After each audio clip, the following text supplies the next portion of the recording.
বাংলাদেশের Spanish coach হাবিয়ের Cabrera গতকালই বলেছিলেন মেলবোর্নের পুনরাবৃত্তি ঢাকায় হতে দেবেন না বাংলাদেশের খেলোয়াড়রা। আজ কিং এরানায় বিশ্বকাপ বাছাই পর্বে অস্ট্রেলিয়ার বিপক্ষে ভালোই প্রতিরোধ গড়েছিল বাংলাদেশ।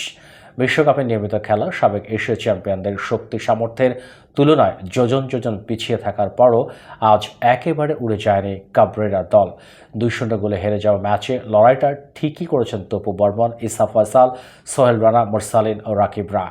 অস্ট্রেলিয়া এমন একটা দল যাদের হোম কন্ডিশনের সুবিধা নিয়ে আটকানো সহজ নয়, কারণ বাংলাদেশের ফুটবলারদের তুলনায় তাদের খেলোয়াড়দের ব্যক্তিগত স্কিল যে অনেক বেশি। তারপরও ম্যাচে বাংলাদেশের ফুটবলাররা অস্ট্রেলীয় দলের সঙ্গে বুটে বুটে টক্কর দিয়েছে। অস্ট্রেলিয়ার দল গোলের সুযোগ তৈরি করেছে যথেষ্টই। সেদিক দিয়ে ব্যর্থতা কিছুটা ছিল অস্ট্রেলিয়া ফরওয়ার্ড কুসিনি ইয়েঙ্গি, নেস্তর ইরানকোন্দা, মিচেল ডিওপদের। বাংলাদেশের রক্ষণ বারবার ফাঁকি দিলেও গোলটাই তারা বের করতে পারেনি প্রথমার্ধের 30 মিনিট পর্যন্ত। এর মধ্যে রাকিব হোসেন, মুরসালিনরা সাহস করে আক্রমণে ওঠার চেষ্টা করেছেন, কিন্তু স্কিলে পেরে ওঠেননি অস্ট্রেলিয়ার দীর্ঘদেহী ডিফেন্ডার কাই রোলেস, রায়ান স্ট্রেইন ও হ্যারি শুটারদের সঙ্গে। জামাল ভুঁইয়াকে একাদশের বাইরে রেখেই আজ মাঠে নেমেছিল বাংলাদেশ।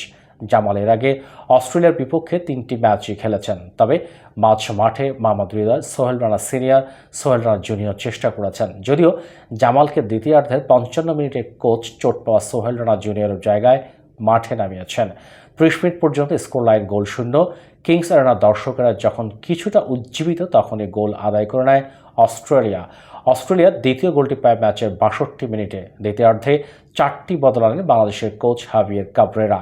তারিক কাজীর বদলে নামেন শাকিল আহমেদ, সাদুদ্দিনের জায়গায় রিমান হোসেন, সোহেল রানা সিনিয়রের জায়গায় চন্দন রায়। এরপর ইসা ফয়সালের জায়গায় নামেন রহমত মিয়া। উদ্দেশ্য পরিষ্কার, গোল খাওয়া যাবে না, যে কোনো মূল্যেই গোলের ব্যবধান কম রাখতে হবে। সেই উদ্দেশ্য আজ সফল।